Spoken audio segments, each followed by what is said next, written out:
दोस्तों आज का हमारा टॉपिक है कार्यपालिका। हम आज पढ़ेंगे कार्यपालिका के संगठन के बारे में। कार्यपालिका कितने प्रकार की होती है, उनके कार्य क्या होता है और उनकी आधुनिक प्रवृत्तियाँ क्या होती हैं या क्या है। तो ये जैसे सरकार के 3 अंग होते हैं, विधायिका, ये व्यवस्थापिका जिसे लेजिस्लेचर कहते हैं, विधायिका, कार्यपालिका एग्जीक्यूटिव और न्यायपालिका जुडिशरी। यानी कि सरकार के 3 अंग हैं, इनके अपने अपने कार्य होते हैं, अपने अपने कार्य में स्वतंत्र होते हैं। जैसे विधायिका का काम होता है कानून बनाना, देशवासियों के हित के लिए कानून बनाना या कानून में बदलाव करना और पुराने कानूनों को हटाने का अधिकार, ये सब व्यवस्थापिका का काम होता है, यानी कि लेजिस्लेचर का काम होता है। फिर विधायिका भी कहते हैं इसको। अब फिर जो कार्यपालिका होती है इन सबको लागू करती है। ओके। और इसके अलावा संसद में से कानून को पास करना होता है, मतलब लागू वगैरह ये बनाएगी, लागू करेगी। और न्यायपालिका उन सब की रक्षा करेगी, न्याय का कार्य करेगी। ठीक है, जनसाधारण संबंधी अन्य समस्याओं का भी हल निकालेगी।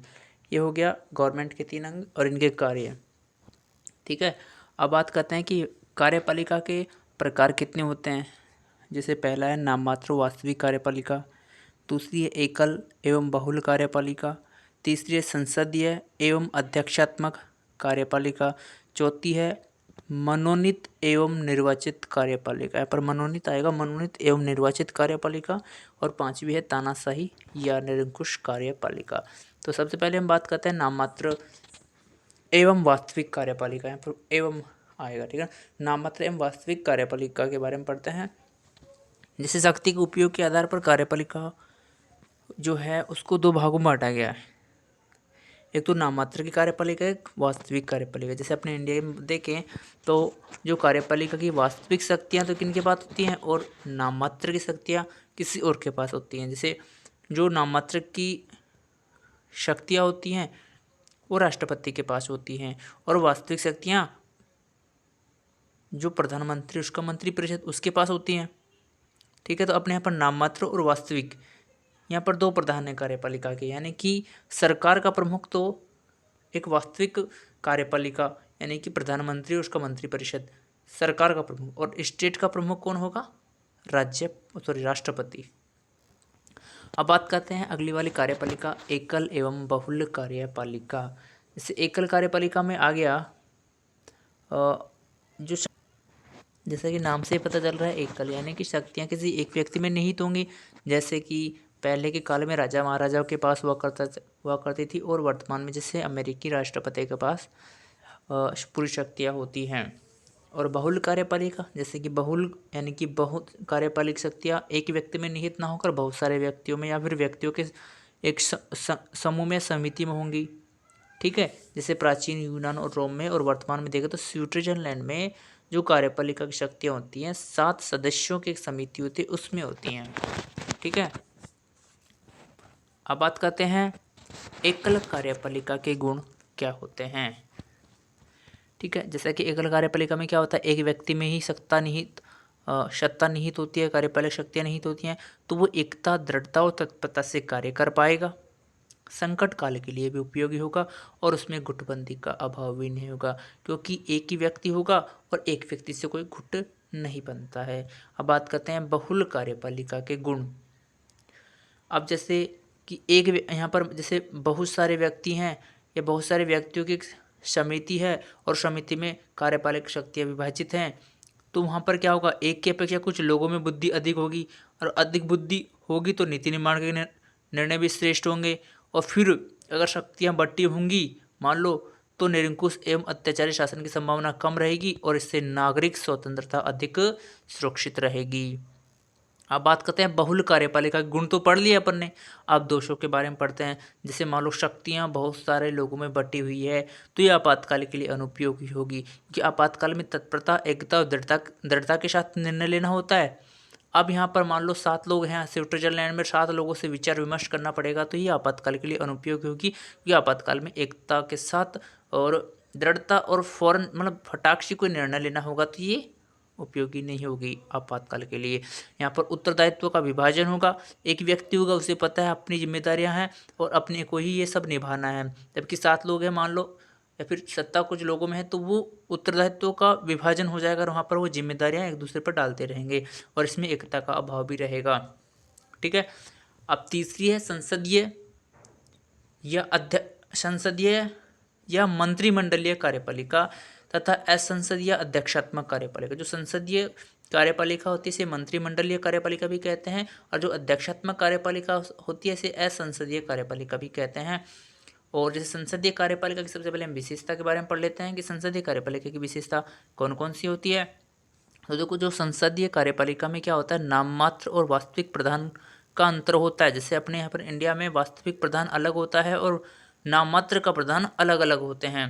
वास्तविक प्रधान तो कौन होता है, प्रधानमंत्री होता है, नाम मात्र का राष्ट्रपति होता है।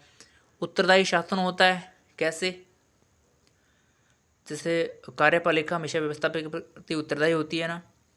और सामुदायिक उत्तरदायित्व में यह है कि जैसे मान लो कार्यपालिका या फिर मंत्रिमंडल जो है, मंत्रिपरिषद है, उस में किसी भी एक मंत्री पर मान लो हमें अविश्वास प्रस्ताव लाना है तो उस एक व्यक्ति या एक मंत्री पर अविश्वास प्रस्ताव पारित नहीं होगा। सामुदायिक का मतलब कि अगर एक के प्रति आप अविश्वास प्रस्ताव पारित कर रहे हैं तो पूरी सरकार अविश्वास में आएगी, अल्पमत में आएगी, अविश्वास में आएगी और सरकार गिर सकती है। ठीक है। व्यवस्थापिका एवं कार्यपालिका का मिश्रण, देखो अपने यहाँ पर क्या है ना, व्यवस्थापिका और कार्यपालिका का मिश्रण देखने को मिलेगा। कैसे, जो व्यवस्थापिका के सदस्य होते हैं, जो कार्यपालिका के सदस्य होते हैं वही व्यवस्थापिका के सदस्य होते हैं। जो मंत्री लोग होते हैं वो संसद से तो आते हैं अपने यहाँ पर।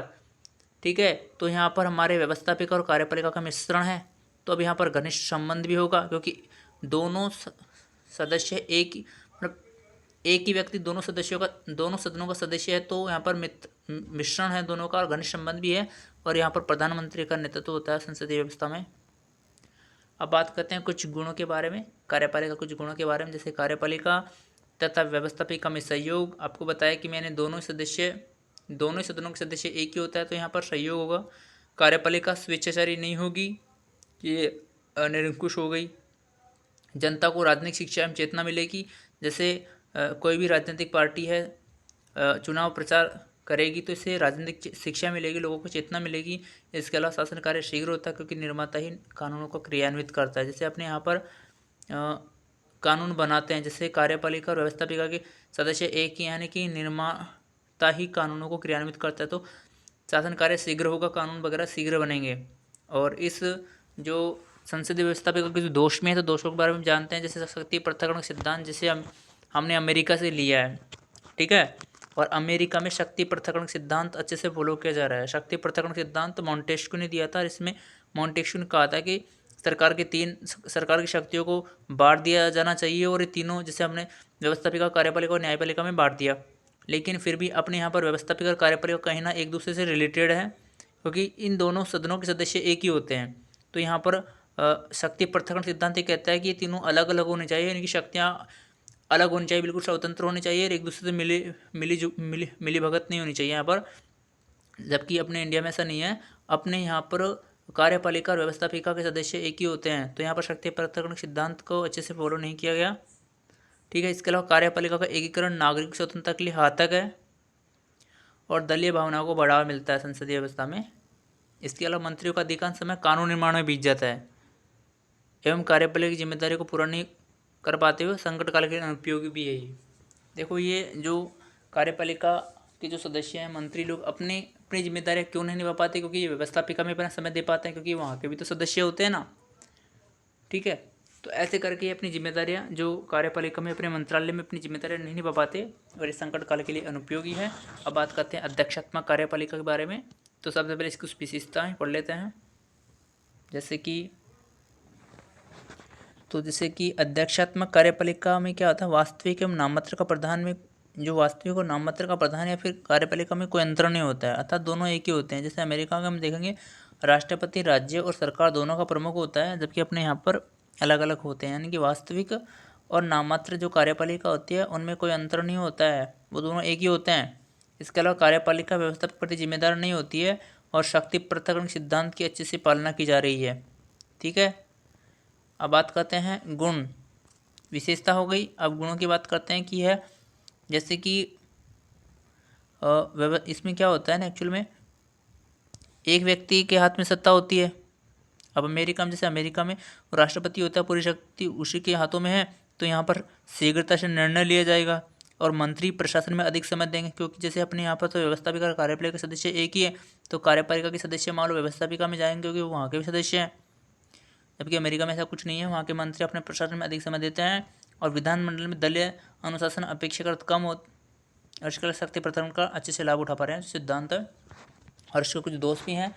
अध्यक्षात्मक कार्यपालिका के, जैसे कि राष्ट्रपति के निरंकुश होने की संभावना, क्योंकि एक ही व्यक्ति अगर सत्ता में रहेगा तो वो निरंकुश हो सकता है, इसकी संभावना रहेगी। कार्यपालिका एवं व्यवस्थापिका में गतिरोध होगा और विधि निर्माण में देरी होगी। इसके अलावा अंगों में असहयोग, मतलब सहयोग नहीं होगा, अंगों में सहयोग नहीं होगा और मंत्री विधानमंडल में भाग नहीं ले सकते। अब चौथी है वंशानुगत तथा निर्वाचित कार्यपालिका। जैसे कि वंशानुगत में क्या होता है, राजा या उसका बेटा, बेटे का बेटा, ये सब उम्र पर्यंत चलते रहते हैं, किसी दूसरे को मौका नहीं मिलता। जबकि निर्वाचित जो कार्यपालिका है बिल्कुल, और जो वंशानुगत कार्यपालिका बताई मैंने आपको, इसका बोलबाला कम ही है, ये लुप्त होती जा रही है दिनों दिन, खत्म, बाय बाय।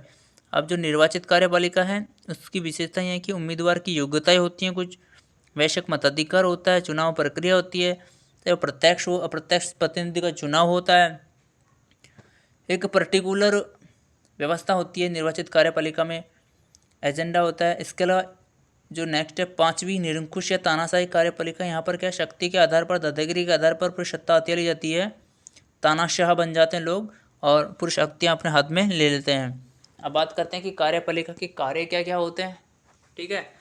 जैसे पहला है सैनिक कार्य। अब कार्यपालिका का प्रधान जैसे राष्ट्रपति मान है ना, अब राष्ट्रपति क्या सेनाओं के सभी अंगों के प्रधान के रूप में कार्य करता है तथा विदेशी आक्रमण से देश की रक्षा करना कार्यपालिका का महत्वपूर्ण कार्य है। इसी के आधार पर युद्ध शांति की घोषणा कर सकते हैं, यानी कि जल, थल और वायु सेनाओं के प्रमुख कौन है, राष्ट्रपति। सेना की परेड करनी हो तो ये सब कार्य कार्यपालिका संभालती है। विदेशी संबंधों का संचालन भी यही करती है कि कौन से देश के साथ मैत्री संबंध रखने हैं, किसके साथ हमें सैन्य अभ्यास करना है, तो ये सब विदेश संबंध, कौन से देश में हमारे कौन से देश में कौन सा राजदूत भेजना है, तो ये सब कार्यपालिका के कार्य होते हैं। इसके अलावा प्रशासन संबंधित कार्य, पूरे देश में मानो शांति व्यवस्था बनाए रखने, सुविधाएं, कृषि, जल, जो भी व्यवस्थाएं हैं वो सब कार्यपालिका ही देखती है। प्रशासन हो, चिकित्सा हो, शिक्षा हो, स्वास्थ्य हो, कुछ भी हो, वो सब व्यवस्थाएं, यानी कि चपरासी, शिक्षक, डॉक्टर, वकील, सब कार्यपालिका के अंग होते हैं। पुलिस कर्मचारी जितने भी हैं गवर्नमेंट, तो सब कार्यपालिका के ही पार्ट होते हैं। तो ये प्रशासन संबंधित कार्य भी करती हैं।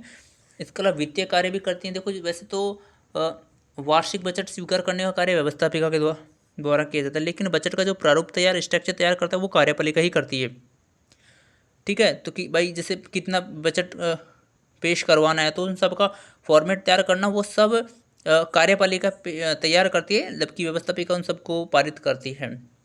तो ऐसी बात नहीं, वित्तीय संबंधित कुछ कार्य भी कार्यपालिका करती है। इसके अलावा न्याय संबंधित कार्य भी कुछ करती है। जैसे कार्यपालिका प्रधान जैसे राष्ट्रपति हैं, उनको कुछ न्याय संबंधित कार्य भी प्रधान है। जैसे राष्ट्रपति को क्षमादान की शक्ति, कठोर कारावास को सामान्य कारावास में बदलना, दंडित व्यक्ति पर दया करके सजा को कम करना। तो ये छोटे मोटे काम भी, न्याय संबंधित काम भी वो कर लेती हैं। छोटे मोटे तो नहीं, काफ़ी बड़े काम है। अब छठा है कानून निर्माण संबंधी कार्य। कार्यपालिका के कानून निर्माण संबंधित कार्य शासन व्यवस्था के स्वरूप पर निर्भर करता है। ऐसा नहीं है कि सब जगह। कार्यपालिका के पास अध्यादेश जैसी विशेष अधिकार भी होते हैं। जैसे अध्यादेश का एक विशेष अधिकार है, इस अधिकार के तहत जो कार्यपालिका है, सरकार कोई भी कानून बना सकती है। इसके अलावा विविध कार्य से अन्य कार्य भी, जैसे नियुक्तियां करना किसी भी कुलपति की हो किसी भी यूनिवर्सिटी में, तो उन सब की नियुक्तियां भी जैसे यही करते हैं। इसके अलावा उपाधियां देनी हो, लोगों को पुरस्कृत करना हो, संसद का संयुक्त अधिवेशन बुलाना हो, राष्ट्र को संबोधित करना हो, सेना की परेड आदि वगैरह कार्यपालिका करती है। तो दोस्तों ये वीडियो इतना ही। प्लीज़ लाइक, कमेंट, शेयर और चैनल को सब्सक्राइब करें। अब मिलते हैं अगले वीडियो में। Thank you, love you all.